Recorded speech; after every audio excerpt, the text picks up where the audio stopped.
അത്ഭുതങ്ങൾ തീർന്നിട്ടില്ല, അടയാളങ്ങൾ തീർന്നിട്ടില്ല കാലത്തിൽ ഈ ലോകത്തിൽ. എൻ്റെ പേര് ലിസി വിൻസെൻ്റ്, ചേർത്തല മുട്ടം ഫൊറോന. എൻ്റെ ജീവിതത്തിലെ ഏറ്റവും വലിയൊരു സാക്ഷിയാണ് ഞാൻ നിങ്ങളോട് പറയുന്നത്. 20 വർഷമായിട്ട് ഒരു ഭവനമില്ലാതെ, സാമ്പത്തികമായിട്ട് ഞാൻ ഒരു പ്രയാസവും അനുഭവിക്കുന്നില്ല. സ്ഥലം എനിക്കുണ്ട്, പക്ഷേ ഒരു കുടിൽ കുത്താനായിട്ട് ഈ 20 വർഷത്തിനിടയിൽ സാധിച്ചിട്ടില്ല.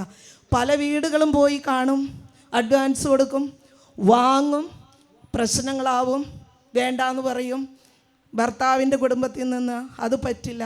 അങ്ങനെ ഞാൻ 20 വർഷക്കാലം കുഴിക്കാട്ടുശ്ശേരിയിൽ നിന്ന് ചേർത്തല വരെ യാത്ര ചെയ്തും 2 കൊച്ചുമക്കളെ തോളിലിട്ടും നീണ്ട യാത്ര. നിങ്ങളൊന്ന് ഓർത്തു നോക്കുക, ആലപ്പുഴ ജില്ല വരെ പോവാം, കൂട്ടുകുടുംബം അവിടെ. ഇങ്ങനെ ഞാൻ കർത്താവിനോട് എന്തുകൊണ്ട് പൈസ ഉണ്ടായിട്ട് ഒരു വീട് വെച്ചിട്ട് താമസിക്കാനായിട്ട് എൻ്റെ ഭർത്താവ് വരുന്നില്ല. കല്യാണം കഴിക്കുമ്പോൾ പറഞ്ഞിട്ടുണ്ടായിരുന്നു സ്കൂളിൻ്റെ അടുത്ത് എവിടെയെങ്കിലും വീട് വെക്കാൻ, ജോലി കളയിപ്പിക്കില്ല എന്ന്. അതുകൊണ്ടാണ് ആ വിവാഹത്തിന് ഞാൻ സമ്മതിച്ചത്. കൊച്ചുമക്കളെ തൂക്കിപ്പിടിച്ച് വിടുന്ന എൻ്റെ കൂടെയാണ് കൊച്ചുങ്ങളുണ്ടായിരുന്നത്. അപ്പോൾ ഇങ്ങനെ പോയിക്കൊണ്ടിരിക്കുമ്പോഴൊക്കെ ഞാൻ എന്താ പറയുക, ശാപവാക്കുകളാണ് പറയുന്നത്. എൻ്റെ മനസ്സിൽ മുഴുവൻ ഒരു വീട് പണിയാനായിട്ട് പൈസ എടുക്കാമെന്ന് പറഞ്ഞിട്ട് പോലും വരുന്നില്ലല്ലോ എന്ന് പറഞ്ഞു. പിന്നെ അവസാനം ഞാൻ വിട്ട് കളഞ്ഞു. 2018 ഫെബ്രുവരി മാസത്തിൽ ഞാൻ ഇവിടെ ഫ്രാൻസിസ് അച്ഛൻ എൻ്റെ ക്ലാസ്സിലെ ഒരു സ്റ്റുഡൻറ്റുമായി ബന്ധപ്പെട്ട പ്രശ്നവുമായിട്ട് എന്നെ വിളിച്ചപ്പോൾ ഞാനിവിടെ വരിക. അവർക്കൊരു ഭവനത്തിന് വേണ്ടി അച്ഛൻ മെസ്സേജ് കിട്ടി പറഞ്ഞത് ഞാൻ നിമിത്തം അവർക്കൊരു വീട് റെഡിയാവുന്നു. ഞാൻ അന്നേരം തന്നെ പറഞ്ഞു, എൻ്റെ പൊന്നച്ഛ, സ്വന്തം വീടില്ലാത്ത ഞാനാണ് ഇനി വല്ലവർക്കും വീട് പണിയണേ. പക്ഷേ എന്തായാലും കർത്താവ് അത് എന്നെക്കൊണ്ട് തന്നെ നിർവഹിച്ചു കൊടുക്കുകയും ചെയ്തു. പിന്നീട് മറ്റൊരു കുടുംബത്തിനും അടിത്തറയിടാനും മറ്റെല്ലാത്തിനും സാധിച്ചു. അന്ന് ഞാൻ ഉപേക്ഷിച്ചു. എല്ലാവർക്കും വേണ്ടി പ്രാർത്ഥിക്കാം, വീടിന് വേണ്ടി, സ്വന്തം വീടിന് വേണ്ടി പ്രാർത്ഥിക്കണ്ട എന്ന്.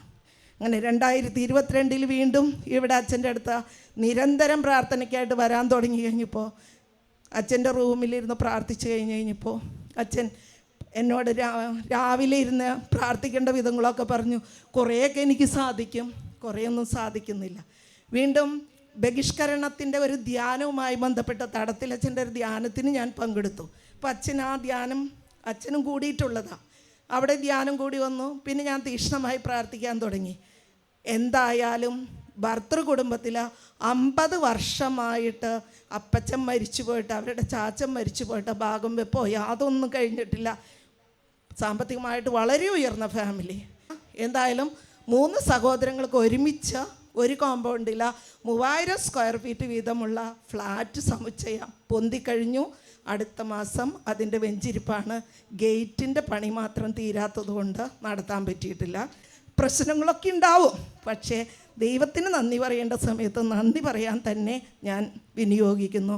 പരിശുദ്ധ അമ്മയും തിരുക്കുമാരനും ഇത്രയും വലിയ അനുഗ്രഹം എനിക്കും എൻ്റെ കുടുംബത്തിനും ചെയ്തു തന്നതിന് 1000 നന്ദി.